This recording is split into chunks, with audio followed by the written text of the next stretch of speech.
کو نہ سمجھنے کی غلطیاں آج کے دور کے مفتی علی کرام کرتے ہیں.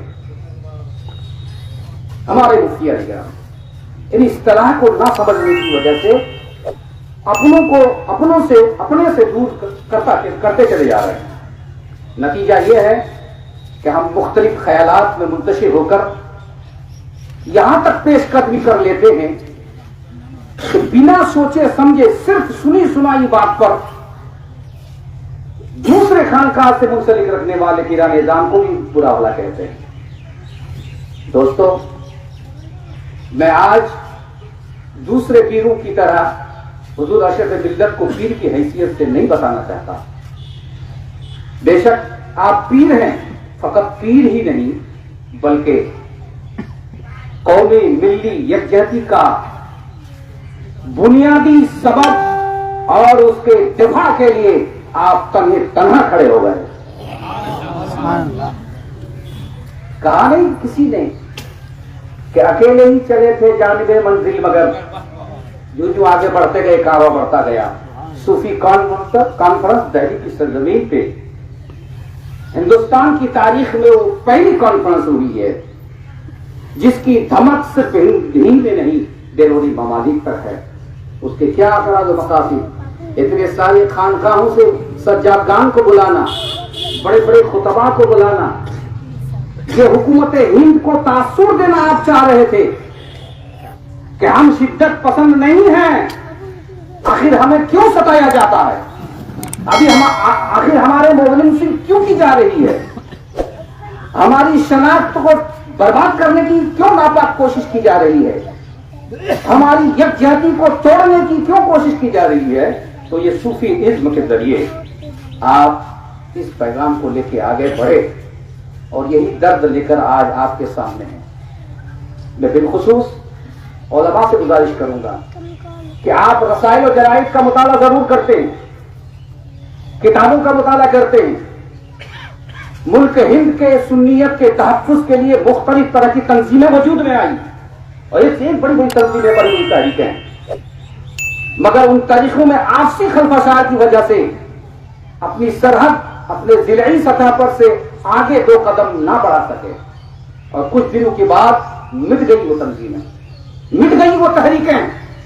سبھی آ کر حق کا پیغام پہنچانے کے لیے، تعلیمات اسلامی کو لوگوں تک پہنچانے کے لیے تنظیم کی شکل دی، تحریک کی شکل دی اور لوگ تحریک سے جڑتے گئے. پتا چلا کہ تحریک میں کروڑوں کا گھوٹالا ہوا، پتا چلا تحریک میں خلفشار پیدا ہو گیا. یہی وجہ ہے کہ ملکی سطح کی بڑی تنظیم، بڑا پلیٹ فارم ہمارے سنیوں کے پاس نہیں ہے، آپ خوب جانتے ہیں. اور ہمارا ایک یکجہتی کا ملکی سطح پر سنیت کا پلیٹ فارم نہ ہونے کی وجہ سے غیروں نے فائدہ اٹھایا. ان کی تنظیم دیکھیں، ان کے یہاں جمالیاتی تیور رہتا ہے، ہماری جماعت میں جلالیاتی تیور رہتا ہے. ہم جسے چاہیں جماعت سے نکال دیں، جسے چاہیں گمراہیت کا فتویٰ دے دیں، جسے چاہیں کلی بنا ڈالیں. یہ کوئی عام آدمی کی بات نہیں کر رہا ہوں، درس گاؤں میں بیٹھ کر، دارالفتاؤں میں بیٹھ کر اس طرح کے فتوے دیے جا رہے ہیں. بڑے افسوسناک ہے اور اس کا نتیجہ یہ ہے کہ ایک کی نظر میں دوسرا کافر، دوسرے کی نظر میں تیسرا کافر. جب ہم انہی امور میں الجھ کر رہ جائیں گے تو قومی یکجہتی، ملی کا درد کے جو مقتضیات ہیں اس کو کیسے پورا کر سکتے ہیں. اس چیز کو محسوس کیا حضور ارشد ملت نے کہ علاقے میں اور ملک میں مختلف سنیوں کے خانقاہوں سے پیران اعظام کا دورہ ہوتا ہے. کوئی کسی سے مرید ہے، کوئی کسی سے مرید ہے، کوئی کسی سے مرید ہے، مگر زمینی سطح پر آپ نے جب غور فرمایا تو دیکھا پیران اعظام رات کو آتے ہیں، تقریر کر کے مرید کر کے چلے جاتے ہیں. اتنی مصروفیت رہتی ہے. مگر ہمارا جو بالکل مٹتی چلی جا رہی ہے، ایک قائدانہ صلاحیت لے کر ان چیزوں کو دوبارہ زندہ کرنے کے لیے ضروری ہے. تو کس طرح سے کیا جائے؟ علماء مشائخ کو جوڑ کر آپ نے یہ تنظیم قائم کی اور بہت سارے علماء مشائخ جڑے بھی ہیں काबिल फख्र उलमा जुड़े हैं, बासलाहियत उलमा जुड़े हैं। एक दो खानकाहों को छोड़कर हिंदुस्तान के सुन्नी खानकाहों के सज्जादगान जुड़े हैं, और जुड़कर आपने एक प्लेटफॉर्म की तश्कील दी, क्योंकि प्लेटफॉर्म से जो आवाज उठेगी वो आवाज दमदार हो। उस आवाज के जरिए हमारी समाजी जिंदगी भी बेहतर बन सकती है, हमारी सियासी जिंदगी भी बेहतर से बन सकती है, हमारी तजारती जिंदगी भी बेहतर बन सकती है, इक़्तिसादी जिंदगी भी बेहतर बन सकती है। इंसान मुकम्मल तौर पर अपना वजूद को उसी वक्त बहाल रख सकता है जब अपनी जिंदगी के मुख्तलिफ शोबे-जात को मुकम्मल तौर पर समझ के उसको आगे बढ़ाए और आगे बढ़े। और वो शोबा क्या है? तजारती शोबा, इक़्तिसादी शोबा, तालीमी शोबा, सियासी शोबा। आज हमारे मौलाना लोगों की किसी की गिरफ्त किसी प्रधान से नहीं है, किसी की गिरफ्त किसी मुखिया से नहीं है, और मुखिया के जरिए तो बहुत दीन का काम हो सकता है, प्रधान के जरिए बहुत समाज का काम हो सकता है, दीनी उमूर में काम किया जा सकता है।